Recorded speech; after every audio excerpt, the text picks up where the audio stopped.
This is actually my first talk to you officially as your spiritual leader.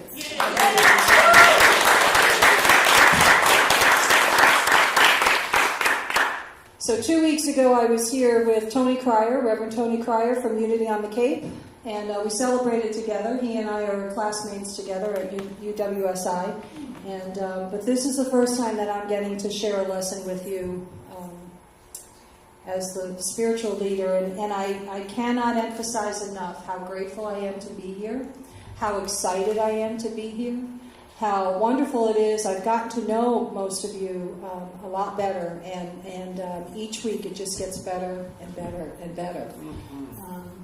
So now I'm ready to talk to you about some spiritual stuff. I'm tired of talking about my move. I'm tired of talking about carrying heavy things up the stairs. You've all heard that story this morning. It's time to get down to the nitty-gritty. And one of the things that I had implemented recently was we were doing a couple of online group meetings. I'm doing a class on Wednesday nights, which actually ends this Wednesday night, our last class. It was called Discover Your Spiritual Gifts. Hence the title, Discover Your Spiritual Gifts, Part 2. It's a small class, but it's been very, very powerful because it's given us a lot of time to share with each other about what's going on.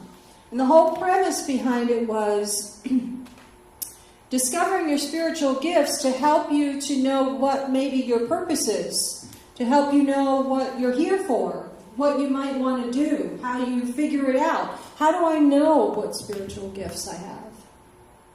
And what we learned at the beginning of the class, there's a difference between volunteering on a weekly basis and doing sacred service. All of you here have contributed in some way, shape, or form, even if it's just by coming and visiting and being here with us. Your presence, your consciousness in this room makes a difference. Some of you work in the bookstore. Some of you help set up for the fellowship afterwards. Some of you do 15 different jobs all at the same time. So I'm going to help with some of those now. Yay. Right? It's sacred service is about coming from the heart. Sacred service is about serving others, but it's about doing it from not as much of a sense of obligation as it is doing it from a sense of, this is who I am. Let me share with you who I am from the heart, and then maybe you'll share with me. Now, Sky and I, God bless Sky. Let's give him another round of applause. He was supposed to be the platform assistant today, and I asked him if he would do us a favor and do the music, and he's just so willing to help in any way. That's an example of sacred service. Thank you. Right? And I'm going to get him as a platform assistant at some point. Right? So it's coming from the heart. It's the music. We didn't coordinate the music, and yet the songs fit in beautifully, right? I love myself enough so I can love you, and then you love yourself so you can love you, and then you can then love me. It's like this big circle. That's part of what sacred service is all about as well, right? I am doing something. I'm trying to lead by example. And I don't mean I as the spiritual leader, I mean just me as a human being. I try to lead by example. Somebody sees it, they follow suit, and so on, and so on, and so on. And it gets to be this trend. And then some more people will want to come here, and then some more people will want to volunteer, and that's how it goes. But there is a sacredness behind it all. It's not just a sense of obligation. Oh, I have to go usher again. Right? That's not where it's coming from. That's not Patty's attitude ever. I know that. None of our ushers. Everyone here is here because of that sacredness behind it. So, in the class that I am facilitating, We started out by talking about who are some of the heroes in your life. Because if you think about the people that are heroes in your life, what happens is you start to understand, what is it that I am attracted to? What is it that really I admire about these people? Because the traits that you admire in those people are actually traits that are within you. Okay? So when you see someone and you think they're articulate, or you think that they're beautiful, or you think that their actions are admirable, all of that is within you. You couldn't recognize it otherwise. So you kind of get caught up in, who are my heroes? What am I drawn to? What am I attracted to? And then you start to think about your own life story. What's happened to me so far? How have I handled it? And there is no judgment and there is no blame in this process, right? We don't say, oh, I handled that awful. No. We just see, how did I handle it and what could I have done differently? Think about the traits from the heroes and see what traits you could implement the next time so that you could go in a different direction, handle it just a little bit differently. And then we move into the idea of figuring out what are our core values. One of my most important core values is authenticity. Okay? I shared this, Wednesday night, yesterday, sometime online. I shared it with a group of people, and I said that being authentic is extremely important to me. It's probably because I felt like when I was younger, people weren't being authentic with me. And so I wanted to be authentic with them. So I don't want to stand up here on any given Sunday and just pretend that everything is wonderful and, everything is always going to be hunky-dory, peachy keen. Sometimes I need to admit to you when something didn't go exactly the way I thought it should. I have to let you see that there is a human component here. Otherwise, I'm just somebody spouting off at the mouth, no experience to share with you. So it's important to me that I am authentic, and that core value leads me in doing what I'm doing, in the messages that I'm giving, in the lessons I'm doing, in the book study that we have on Saturday mornings online. It's just I allow Spirit to move through me, and whatever comes up comes out of my mouth. Within reason, right? So we have a wonderful discussion on Saturday mornings in that book study. But you're getting the authentic Kathleen. You're not getting someone with much of a mask on. What you see is what you get, for the most part. But that's one of my core values. So in order to discover your spiritual gifts, you need to know what your core values are, because my core values may not be yours. Honesty might be part of it, self-awareness. There's lots of things you can choose from for core values. And I assure you, you can't do this wrong. I remember the first time I heard that from a teacher of mine in Fort Myers. She's a licensed Unity teacher. Her name is Christina Bowman, and she has a very beautiful Southern accent. And she said, "You can't do it wrong." And it's just beautiful the way she says it. I could listen to her talk for hours on end. But because it's our individual stuff, it's our individual journey, we can't do it wrong. I could never tell anyone that your answer is wrong. It's for you to decide what's right and what's wrong. So think about all the freedom and the opportunities you have in that, right? It's very exciting. It was interesting because when I was facilitating the class, one of the exercises we did was we had this list of verbs: demonstrate, inspire, verbs, just action words, right? And what we did was we looked at that page and we took about, 3 minutes or so to look at the page and to pick out the top 10 verbs that just jumped out at us. It had absolutely nothing to do with the core values. Absolutely nothing to do with the core values. We had done that exercise, we had chosen a few, but we just put that aside, and we're only looking at the verbs. And then we took a couple more minutes and we narrowed it down to the top 5 verbs, and then we narrowed it down to the top 3 verbs. Okay. And so what ended up happening was we took the 3 top verbs that we had and we matched them up with a core value. So for instance, let me see if I can think of mine. Inspire, empower, and demonstrate. Okay? Inspire, empower, demonstrate authenticity. Right? That's my life purpose statement. One of my many life purpose statements is, can I inspire authenticity? Can you inspire authenticity? Can I demonstrate it? Can I empower someone to be authentic? How do I empower someone to be authentic? Well, I demonstrate my authenticity, right? And then I create a safe space for them to be in, so that they feel that they can be vulnerable enough to be authentic, right? And that doesn't always happen overnight. But that's an interesting process to me. I had never heard of just taking the verbs on their own, see what jumps out at you. You never know what Spirit's going to lead you, right? I could do this exercise next week and come up with a whole bunch of other words, and that's okay too, right?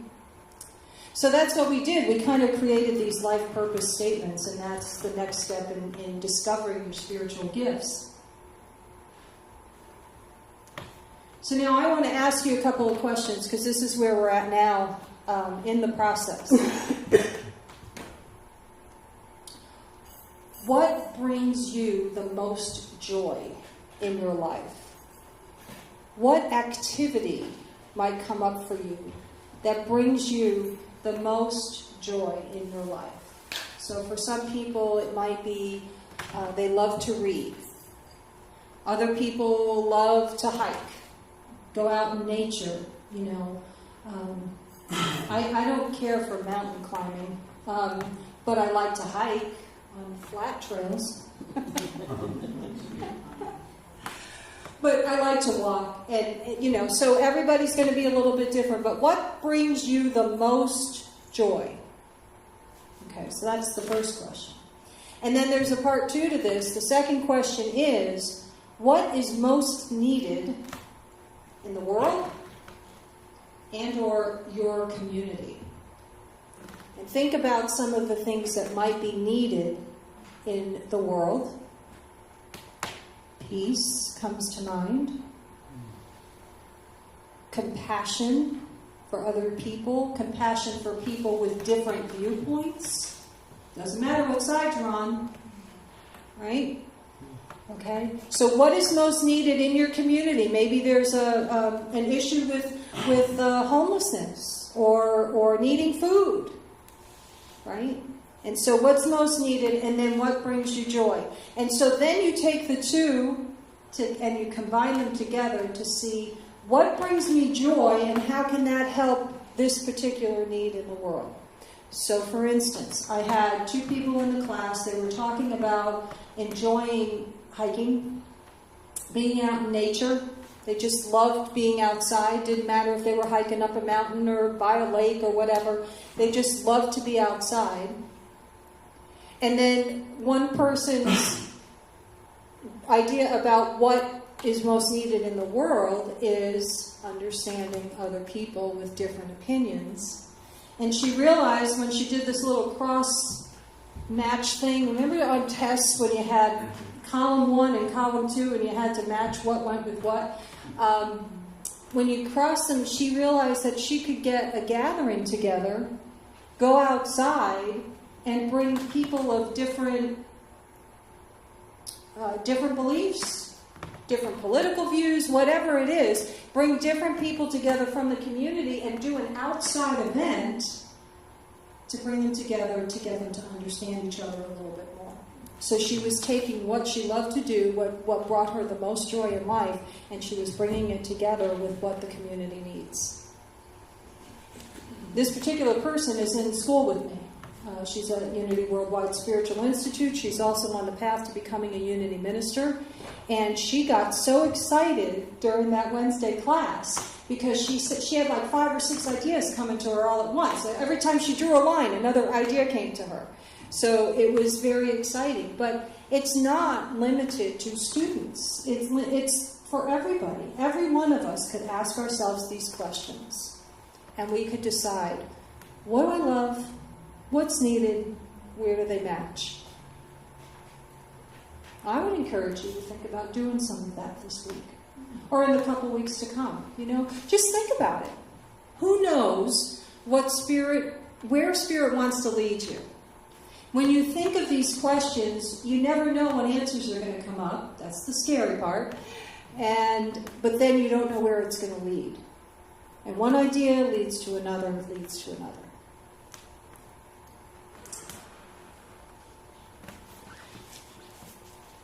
We had some questions during the class as well. If you could test drive any other profession than the ones you've had, what would it be? So, of course, I naturally said NASCAR race driver. I'm going to 2 NASCAR races this year. I'm going to Michigan in August, and I'm going to Homestead, Florida in November, and I cannot wait. Wow. So I've never driven a car fast in my life.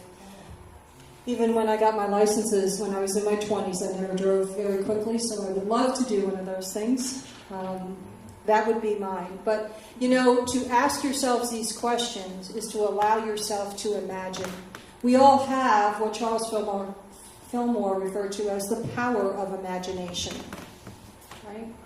And so who knows where that's going to take you. If you just start asking these questions of yourself and see what the answers are. There are no wrong answers. Repeat that after me. There are no wrong answers. Very good. Okay.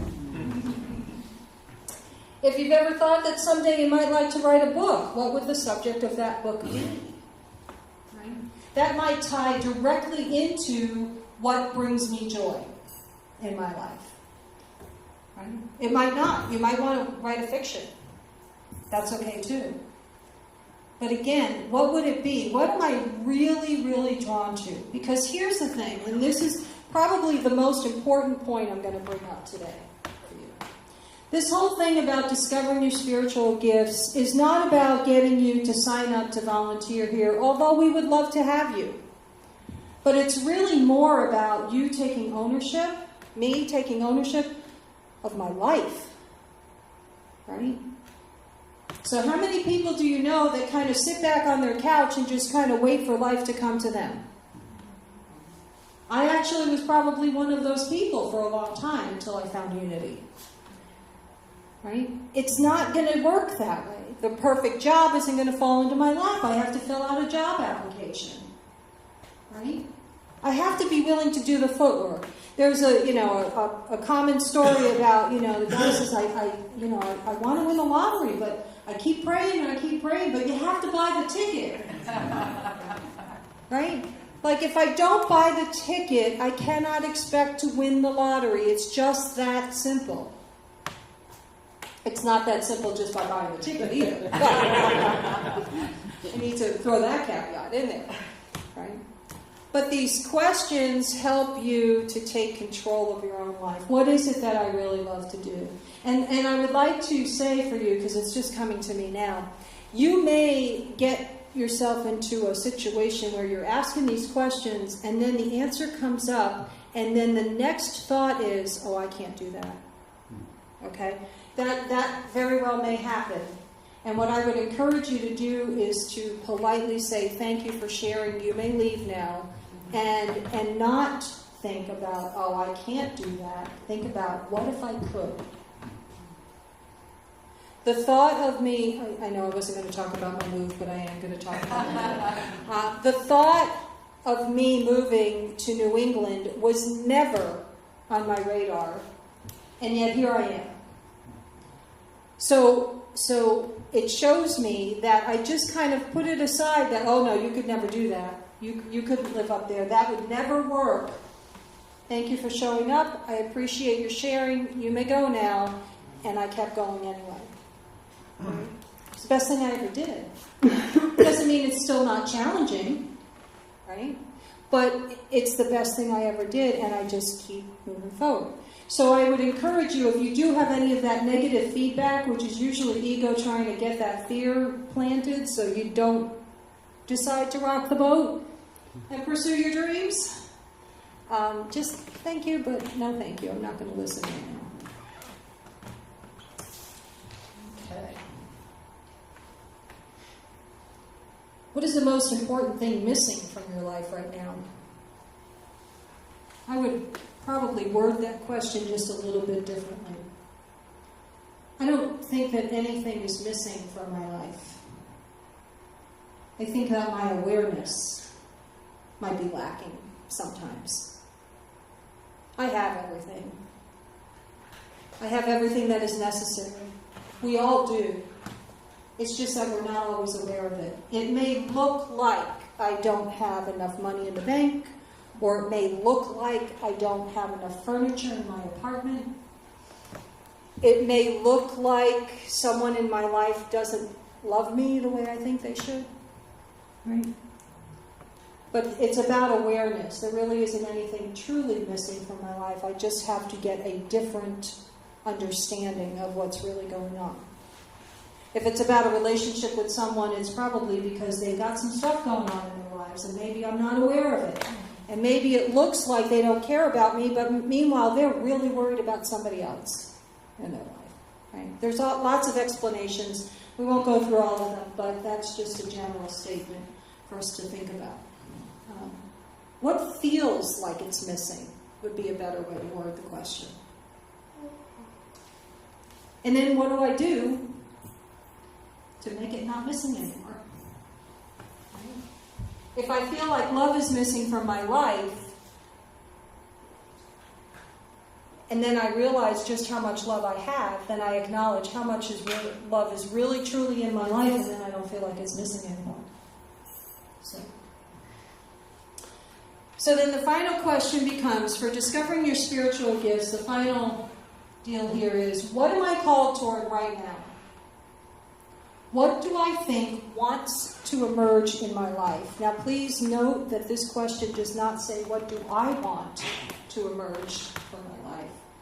What do I think wants to emerge? What within me really wants to be expressed? So for instance, if it's about creativity, is it about me writing more? Is it about me going into an artistic realm? Maybe I want to draw, maybe I want to paint, whatever, that kind of thing. What is it within that wants to emerge? And then am I willing to open up and allow it to happen? Because be careful, people, because what you ask for might just show up and then look out, right? What is the most consistent message or urging you have felt in the past year? A change that wants to happen, either in your professional or your personal life. Have you been receiving messages from Spirit all along and just kind of saying, yeah, I'm not going to listen right now? Think about that. If you've been getting some messages over the last year, 6 months to a year, have you been squashing it? No judgment. Bless you. No judgment on it. If you've been squashing it, but now you're ready to acknowledge it, that's great. Don't blame yourself for squashing it. You're ready now to look at it. Are you with me? Yeah. You got it? There's no blame, there's no judgment, there's nothing but good that comes from this process. If nothing else, you are going to get to know yourself even better. And since you and I are in control of our lives, knowing ourselves is very, very important. Very, very important. There's lots of spiritual gift possibilities. Peacemaking, open-mindedness, maintenance, leadership, healing. There's a ton of them out there. You all have an infinite supply of spiritual gifts within you. And when you're ready, you'll tap into them. Some of you have already tapped into them big time. If you're drawn to Unity of Central Massachusetts, you can start by maybe volunteering once a month, maybe as an usher or welcomer or a bookstore or PowerPoint or helping learn the sound system. That would be great. That's what we need. We need a couple of people to cross-train on that sound system so that if someone isn't here, we can still move forward. Right? Not everybody is going to be excited about that invitation. But somebody sitting here might be. Or somebody sitting here might be willing to just to be a backup, just in case. Right? Because that's what we're moving towards. We're moving towards getting some teams together and moving forward that way. You know, Mahatma Gandhi said, be the change you wish to see in the world. Right? And it's almost a quote that seems to come up, it seems to be overused sometimes. But it's really true. If I'm complaining about what's going on in the world, I need to get willing to make the change in me. I need to get willing to do that because I'm the only one I have control over. My kids still don't listen to me. They're in their 30s. They're doing their own thing, right? And that's okay. I want to share 3 Bible quotes with you that have to do with this. The message that Jesus was trying to send to us about these gifts. The first one is from Romans chapter 12, verse 6. We have gifts that differ according to the grace given to us. So we all have different gifts that seem to show up more for one person than for another, right? I'm not as... I could probably draw, and if I put my mind to it, I could probably draw pretty well, but it's really not my passion, so I'm not really as interested in it as I could be.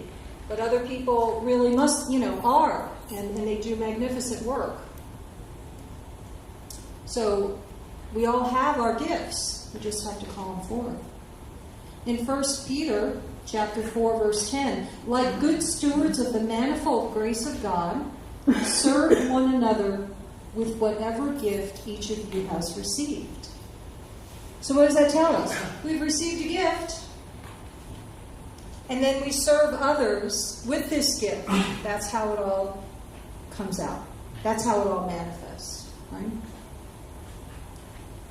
And finally, from the letter of James, chapter 1, verse 22, but be doers of the word, and not merely hearers, who deceive themselves. For if any are hearers of the word and not doers, they are like those who look at themselves in a mirror. For they look at themselves, and on going away, immediately forget what they were like. Be doers. Who's ready to be a doer? Oh, yeah. Ready to be a doer? Woo! On board? And so it is. Amen. Thank you.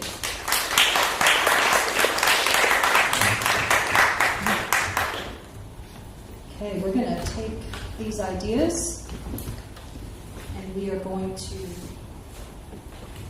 take them into meditation.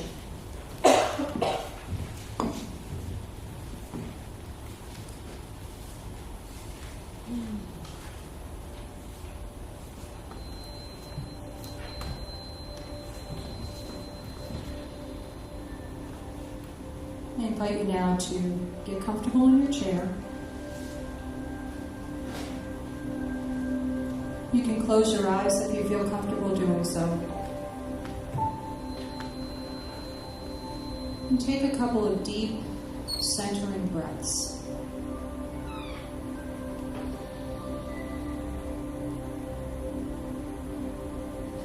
Feel the oxygen flowing through your body.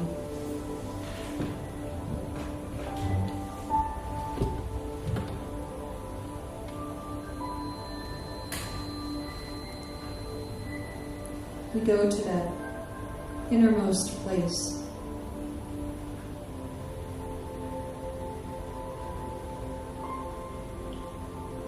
In the silence, within, we take these ideas with us.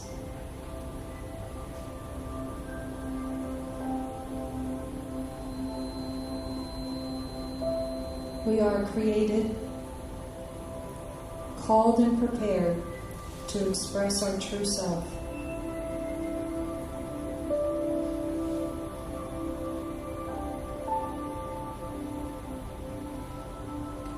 We express our true selves in sacred service as an expression of who we are here to be.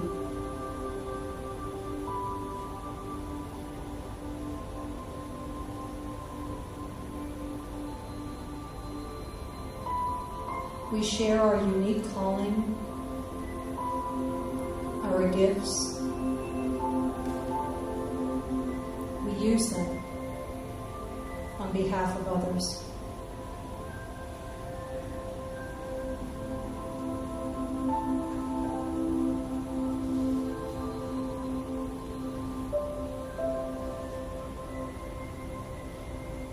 We are intentionally called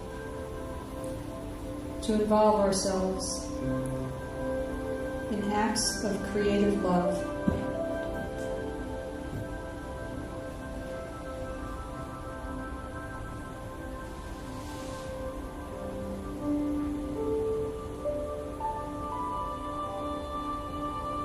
Part of our wholeness is to be in service to ourselves and to others.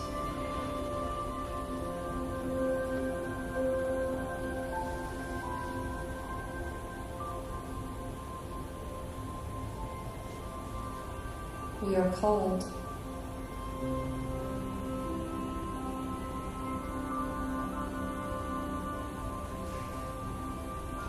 And take these ideas now into the silence, trusting the answers will come.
The evidence is clear.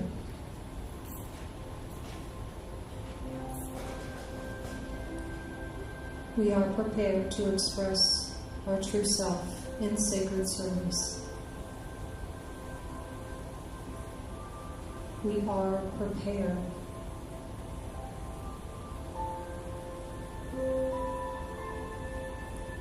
This is the truth.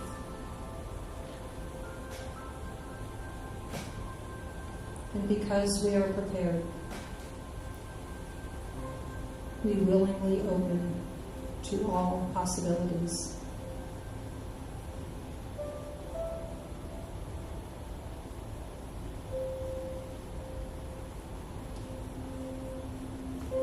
Gently return back to this place and time.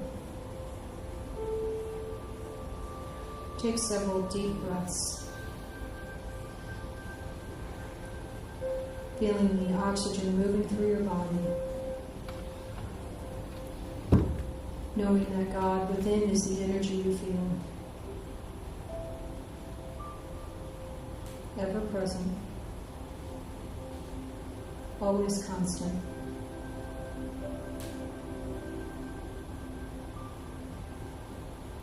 One more deep breath now. And so it is. Amen.